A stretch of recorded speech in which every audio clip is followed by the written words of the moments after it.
අයියේ මේ ෂර්ට් එහෙම තියෙනවද? මල්ලි මොන වගේ ෂර්ට් එකක්ද මල්ලි බලන්නේ?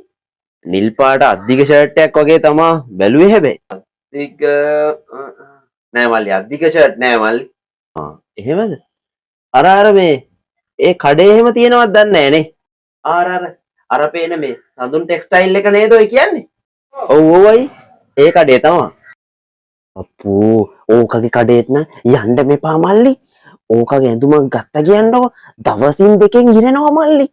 අනික මේ මිනිස්සුත් රැවටිලා ඕකගේ කඩේටම යන්නේ. මට නම් පේන්න බෑ මල්ලි. ඔය නමට යන්නේ මල්ලි. එහෙමද මුදලාලි? අයියේ මේ ෂර්ට් එකක් බලන්න ආවේ. good morning boss. එන්න boss මොකක්ද සයිස් එක කියන්නේ? එතකොට ඕන තරම් කලර්ස් තියෙනවා. සර් කැමති කලර් එක මොකද්ද? අද්දිකද අත්කොටද එකක් කියන්නකෝ මට. මම බැලුවේ නම් නිල් පාට අද්දික ෂර්ට් එකක් තමයි. නිල් පාටනේ. අයියෝ නිල් පාට එක ඊයේ ඇවිල්ලා පානදුරේ මාත් එක්ක අරන් ගියානේ. වෙන මොන හරි බලමුද?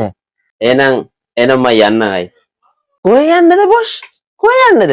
මගේ යාළුවෙක්ගේ ෂොප් එකක් තියෙනවා. ඔය ඔතනින් මේ මීටර 500ක් කෙලින් ගිහිල්ලා වමට හැරිච්ච ගාම තමයි කඩේ තියෙන්නේ මාත්‍යෝ. මේ ෆෝන් එක දෙන්නකෝ. මම ලොකේෂන් එක දාලා දෙන්න. එතකොට මාත්‍යට බලාගෙන ගිහිල්ලා ගන්න පුළුවන්. ඒකේ නම් තියෙනවා. හැබැයි මේ බොරුවට ඩේටා රාශි කරන එක අපරාධනේ.